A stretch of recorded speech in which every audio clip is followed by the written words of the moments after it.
Hey, how's it going, everyone? David here, and welcome to another reaction. This episode, we are diving into Teen Wolf Season 3B, episode finale, episode number 12, called The Divine Move. Or if we're going by the other way, I've been doing this on all the episodes, Season 3, episode 24. It's the final episode of Season 3, period. A, B, however you want to go about it. It's the final episode. We had a lot of significant things happening in the previous episode. The death of Allison was one of the bigger things that happened. We had someone hunting down Ethan and Aiden, where when shown the shotgun shell to from Derek to Argent, he knew exactly who it was and told Allison not to go that way. Then we also have the big thing as well. I mean, it's hard to go bigger than the death of Allison, a main character of ours. But the other big thing that happened was basically that the Nogasune took over the Oni. That's a pretty big task because he's already tough as is, the trickster that he is, and so basically tricked them into bringing the Oni to him, use a little dagger or whatever, and now he is in charge of them. And so that's a pretty, like I said, tough task. Very curious how we end this season. A little unfortunate that for the most part this season was confusing, but now that I finally got the gist of things again, it just makes everything in the previous episodes that much better. But enough talk. Buckle your seatbelts. Let's ride.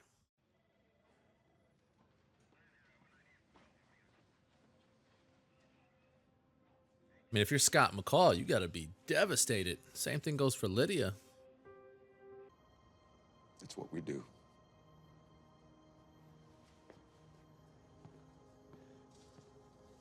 Can you remember Very anything interesting. else? Very interesting that he's not showing any emotion. Anything else? Allison's dead. Now I guess the only good thing is it looks like I'm dying too.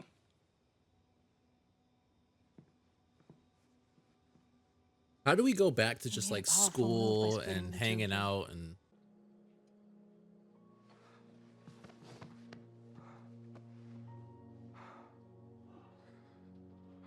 see, this is like the correct way to go about it as far as like letting an episode really be felt.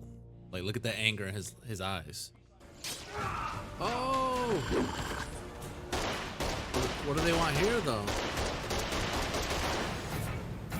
Oh, so the Oni are being blamed. Oh, this is definitely Nagasune. Hi there. Could you page Melissa McCall for me, please?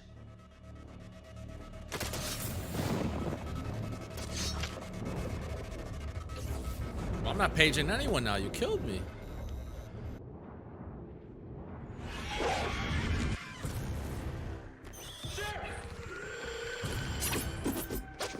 Oh shoot, Stilinski.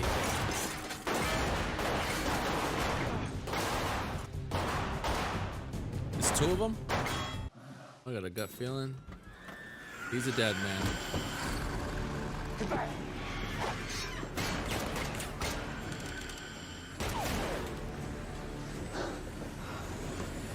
Oh, how'd she get hit? Oh my god, yo.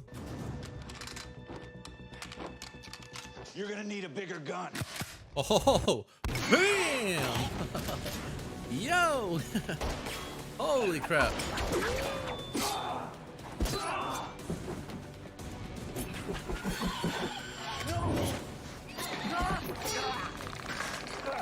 Ah, man, it's got Stilinski too.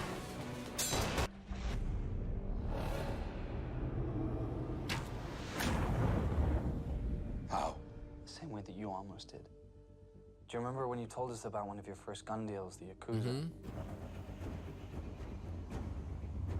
Shot and broke That the meeting little wasn't mask. one of my. I was trying to tell you that she'd figured it out.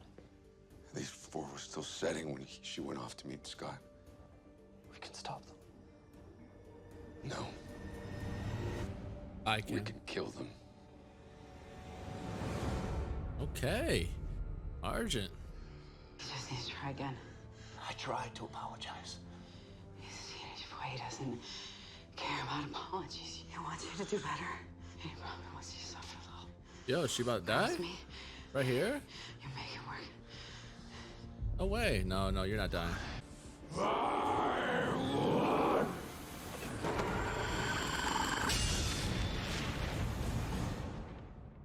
Alrighty then, yo. Damn, I'm like trying to figure out. Come on.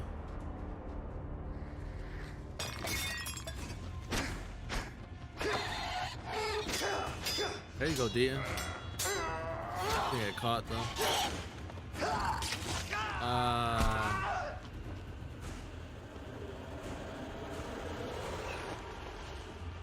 So it's not to kill them. The samurai with his own katana.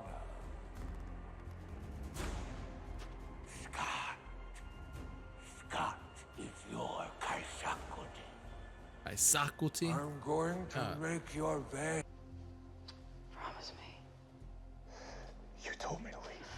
I told the drunk to get out of the house. I didn't tell his father. Oh, Melissa has to die. Life. She can't say all these things and not die. You came back to make it up to him, right? She's done for. I came back to make it up to We have to get on the box! Someone get on the box! I hate ninjas. All right. Let's see what you got, Ethan. We can't do this! We can't beat them! Take the box! We'll hold them off!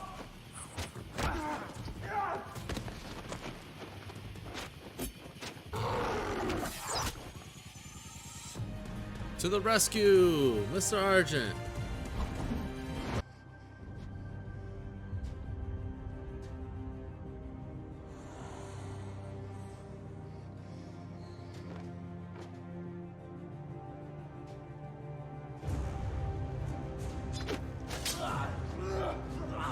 Well, that felt very real.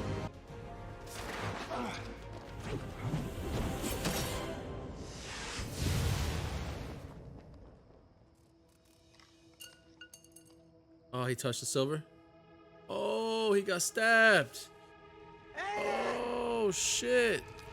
It was Aiden, too. I kind of had a gut feeling once I said Ethan. She's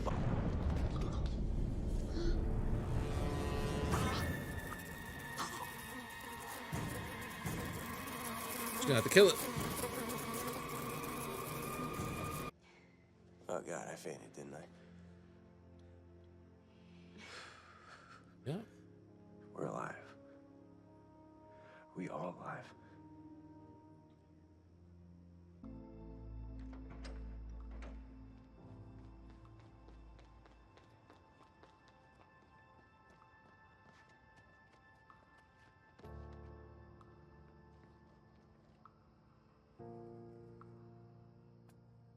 She's got some great vision to be able to see it from that far, but It's okay. You know, don't think about it too much. Just try to let it happen.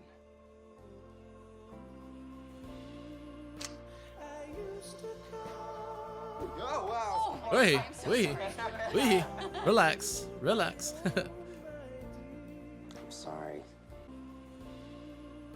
Oh wow. Wait, how did he know? You knew? Dude, it's Beacon Hills. Yo, the best answer. The best answer to this, man. Who the hell is Cora?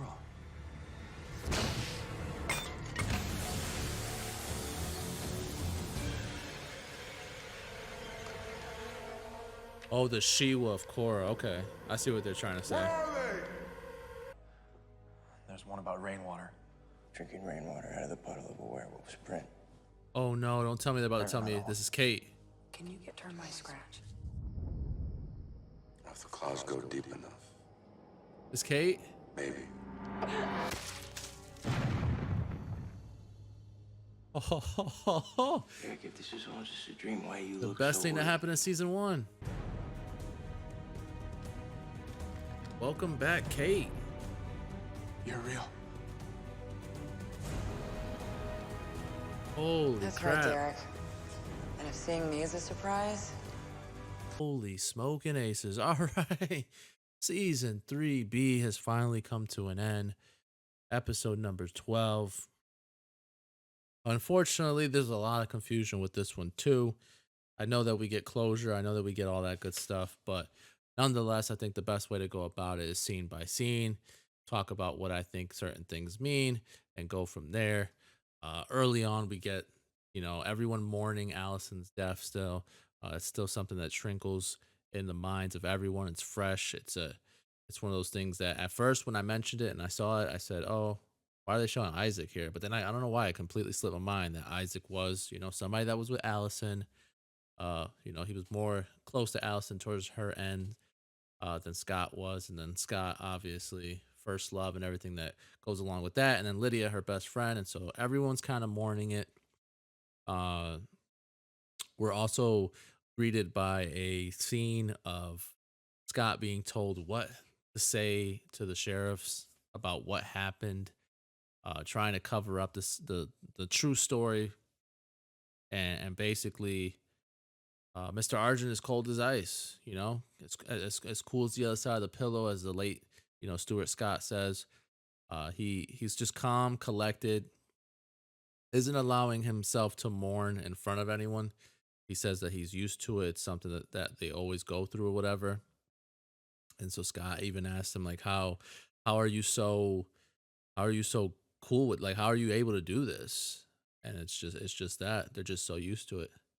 They're simply used to it. Then here we're being told by Mr. Yukimura that there's a move in this game called the Divine Move, and it's probably something that we can do to turn the tables and make you know take over this Nagasume, or at least make efforts to switch the tables, if you will, when it comes to the game that's clearly being lost. We see here that Derek's burning the bullet holes of Wolfbane. He's burning it all out or whatever. They mentioned it in a previous episode somewhere that like burning it or whatever would allow your body to heal. So that's exactly what they're doing here. Continue on.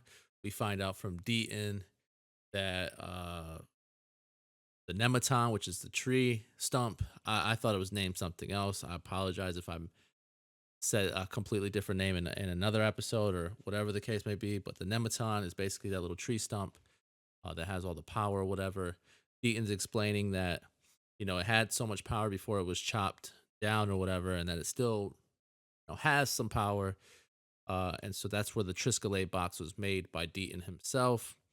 So they wanted to utilize that to capture, the fly or whatever. And so then we get a really cool scene where the oh my god, how do you pronounce this thing? Nogasune is walking looking for Melissa. It's almost like the game was being played where the Nogatsune was trying to put the pressure on Scott to make a move that he was going to make a mistake with. And so they were going to all these key places and and stabbing certain or at least slicing them, not trying to kill them, but slicing them, the Oni were, to sort of poison them with something. And so they did it to Parrish, they did it to Sheriff Stilinski, they did it to Melissa. They were trying to go through these little places to get important people and basically put the pressure on Scott. Again, this is how I interpreted all of this. So if I'm wrong, please, by all means, let me know in the comment section, because this is just how I, received everything here. We see Mr. McCall telling that Melissa, hey, I try to apologize to him. He hates me. This isn't going to be, this is a lost cause, basically. I'm just going to move on type of situation. And she keeps saying, like, he just needs more from you. Just don't give up so easily. We have a pretty decent fight at the sheriff's office. We then get, we figure out that, well, Isaac figures out that what killed the Oni was Silver, and that Allison figured that out right before she died, but she couldn't get it out. And so Mr. Argent's like, you know what? Let's go finish this once and for all. We then show up at this little area. Not this one. Well, Derek and the company, they show up. They're there to fight the Nogasune and the Oni.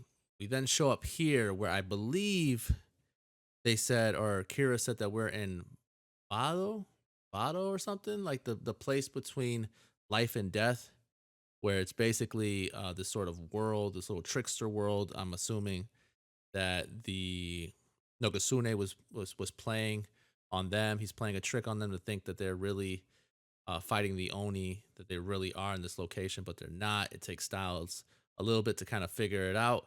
Once he does, they walk right through it. They show up at the school. The school is where the showdown is going on between, Aiden, Ethan, Derek, and the Oni. Isaac and Chris show up, and they pretty much turn the tables in that battle. Once we push through the door, we basically are met by the Nogasune. We have a little, it's not really a fight. It's more so we find out that we can't, I guess through a script. What was the script name? I know I try to write down as much as I possibly could because the Shushinda scroll or something like that. I guess it's like a rule to how the game could be played or something. And they're saying like, oh, well, we can change the host or whatever. And so they're like, we could change the host into what's going on here. And so the host, apparently you can't be Wolf and can't have the Fox Wolf stuff going on at the same exact time. And so through all that, again, this is what I interpreted from it. Through all that, it was just like a too much going on in a sense, and it basically eliminated the Nogasune. We had a really emotional death in this episode where it was crazy. At first, I thought it was Ethan just because of the style. I try to go based off the style in which they wear clothing. That's the only way I can tell the two apart. And so I thought for sure what he was wearing was an Ethan thing. I guess it was an Aiden thing. I like it. I like the way he went out because Lydia was always, questioning if he was a good guy or not. So the way that he went out was really emotional. It was really crazy. We see that's Malia, right? Malia Tate, if I'm not mistaken. I don't know why her name isn't showing up. I feel really bad for not knowing it right off the top. Da-da-da. Of course, it's not going to show it here either. Anyways, all right. So Malia, it's Malia Tate or whatever. I'm pretty sure that's her name. Basically, Kira's like saying that she wants to ask everyone if they're all right, but that she still feels like she's the new girl. And then Malia shows up and she's going to school too. We have Scott, sort of training her to control her, or at least be able to initiate her powers or whatever. Danny breaks up with Ethan, says the best line to me in the entire episode. This is Beacon Hills, and like that's legit how I feel about the show. Like Beacon Hills, what the hell? Anything can happen. And so Deaton's having a conversation with Scott, basically saying, there's always a balance in a sense. There's always, if something gets really high, it balances out in middle, you know what I mean? And then if something gets really low, if something really bad happens, it usually balances out in some way, shape, or form. We're then met by Severo. They're asking for the She-Wolf. He mentions Cora. This entire time we thought Cora was the She-Wolf, which is, Derek's brother. And then we find out season 1, it was Kate this entire time. Like that was a cool ass, like I like Kate. I know a lot of people didn't like Kate in season 1. I like Kate. I thought she was really good in season 1. The fact that she's making a return for season 4, dude, I'm pumped. I'm excited. But that's the episode. Hopefully you enjoyed the review. Hopefully you enjoyed the reaction. Don't forget to like, comment, subscribe. Head on over to Patreon for the full uncut, unedited reactions over there. Episodes extra early over there as well. With that being said, catch you guys later. Peace, guys.